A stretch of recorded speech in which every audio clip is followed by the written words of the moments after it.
আকাশবাণী খবর পড়ছি নমামি বসু রুদ্র। প্রথমে বিশেষ বিশেষ খবর। প্রাক্তন সেনাপ্রধান এম নারাভানের অপ্রকাশিত বইয়ের বিষয়ে বিরোধী দলনেতা রাহুল গান্ধীর মন্তব্যকে ঘিরে বাদানুবাদের জেরে লোকসভার অধিবেশন দিনের মতো মুলতবি।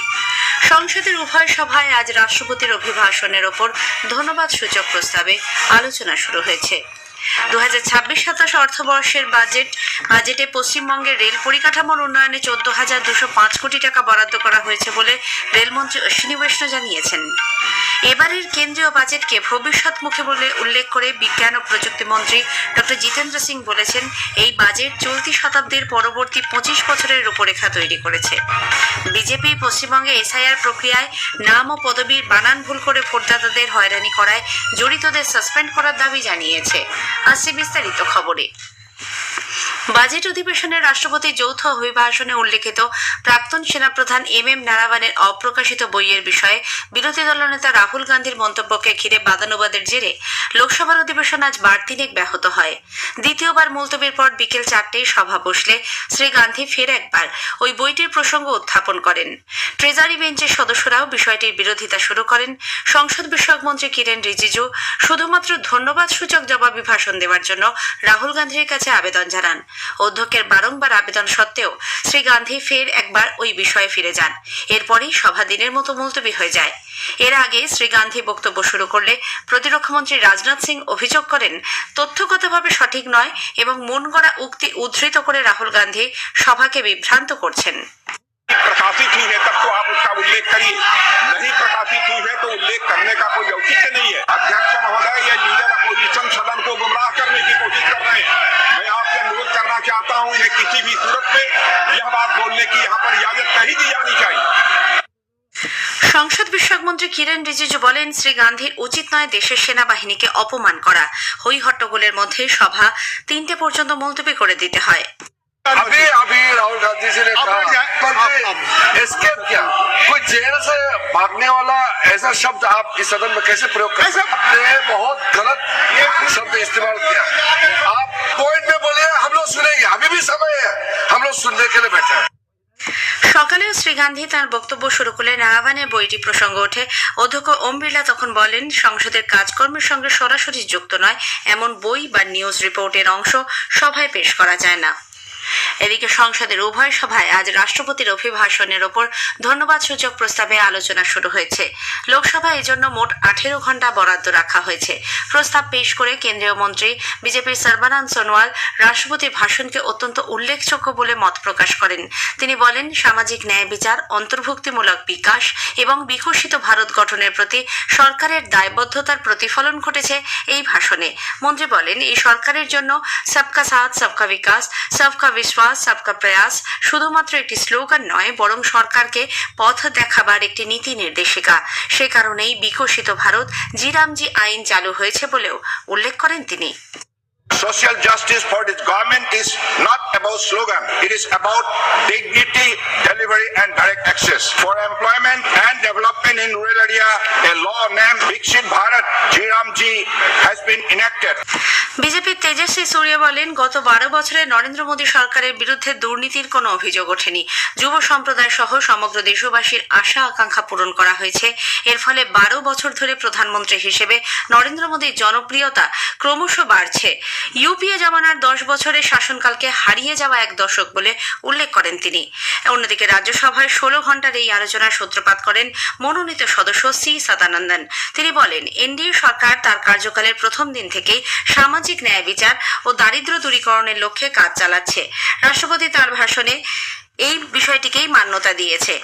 আপের সাংসদ সঞ্জয় সিং অবশ্য বাজেটে কৃষি ও স্বাস্থ্য খাতে কম বরাদ্দ হওয়ায় ক্ষোভ ব্যক্ত করেছেন। 2026-27 অর্থবর্ষের বাজেটে পশ্চিমবঙ্গের রেল পরিকাঠামোর উন্নয়নে 14,205 কোটি টাকা বরাদ্দ করা হয়েছে বলে রেলমন্ত্রী অশ্বিনী বৈষ্ণব জানিয়েছেন। দিল্লি থেকে ভার্চুয়ালি আজ এক সাংবাদিক বৈঠকে তিনি বলেন, সারা দেশের জন্য বরাদ্দ হয়েছে 2,78,000 কোটি টাকা। দেশের মধ্যে প্রথম পশ্চিমবঙ্গে বুলেট ট্রেন চলাচল করবে বলে তিনি জানান। বারাণসী থেকে শিলিগুড়ি পর্যন্ত এই বুলেট ট্রেন চলবে এবং পরে তা আসাম পর্যন্ত সম্প্রসারিত হবে। वेस्ट बंगाल को बधाई हो कि आपके यहाँ पहली बुलेट ट्रेन आएगी सिलीगुड़ी के। वाराणसी से सिलीगुड़ी वाया पटना ये ट्रेन बुलेट ट्रेन सिलीगुड़ी आएगी और भविष्य में ये बुलेट ट्रेन का कॉरिडोर टुवर्ड्स गुवाहाटी भी जाएगा। तो एक तरीके से नॉर्थ ईस्टर्न स्टेट्स के लिए, बंगाल के लिए बहुत बड़ी खुशखबरी है बुलेट ट्रेन। শ্রী বৈষ্ণব বলেন 2014 সালের পর মাত্র 11 বছরে কলকাতা মেট্রো লাইনের সম্প্রসারণ হয়েছে 45 কিলোমিটার। ট্রেনের ধাক্কায় হাতির মৃত্যু বন্ধ করতে শীঘ্রই এআই নির্ভর ক্যামেরা চালু করা হবে বলেও উল্লেখ করেন তিনি। এবারের কেন্দ্রীয় বাজেটকে ভবিষ্যৎমুখী বলে উল্লেখ করে বিজ্ঞান ও প্রযুক্তি মন্ত্রী ডক্টর জিতেন্দ্র সিং বলেছেন, এই বাজেট চলতি শতাব্দীর পরবর্তী 25 বছরের রূপরেখা তৈরি করেছে। নতুন দিল্লিতে আজ এক সাংবাদিক বৈঠকে ডক্টর সিং বায়োফার্মা শক্তি খাতে 10,000 কোটি টাকা বরাদ্দের উল্লেখ করেন। তিনি বলেন, এই বাজেট বরাদ্দ জৈব নির্মাণ ক্ষেত্রে দেশের অবস্থানকে সুদৃঢ় করবে। বাজেটে মধ্যবিত্তকে স্বস্তি দেওয়া হয়েছে। একই সঙ্গে ক্যান্সারের মতো ওষুধের দাম কমায় উন্নত মানের চিকিৎসা পরিষেবা দেওয়ার পথ প্রশস্ত হয়েছে। পরিকাঠামোগত সংস্কারকে প্রাধান্য দিয়েই এবারের বাজেট তৈরি করা হয়েছে বলে মন্ত্রী জানান। বাজেট সংক্রান্ত একাধিক বিষয়ের উল্লেখ করেন তিনি। Similarly, persons of Indian origin will be permitted to invest in listed companies. So that again is going to benefit all these.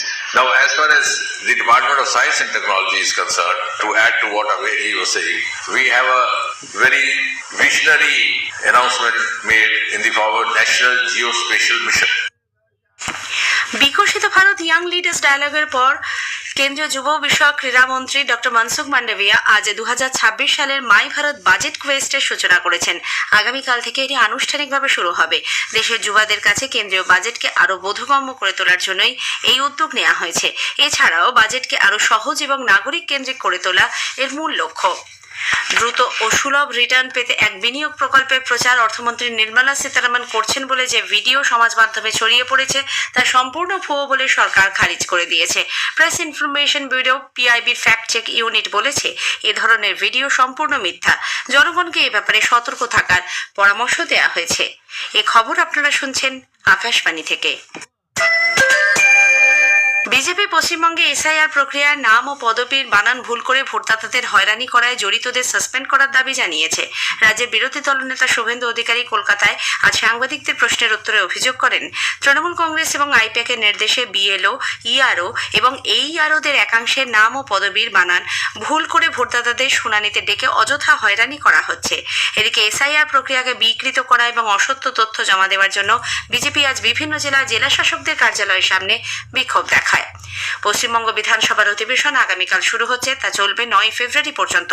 শোক প্রস্তাব গ্রহণের পর অধিবেশন দিনের মতো মুলতবি হয়ে যাবে।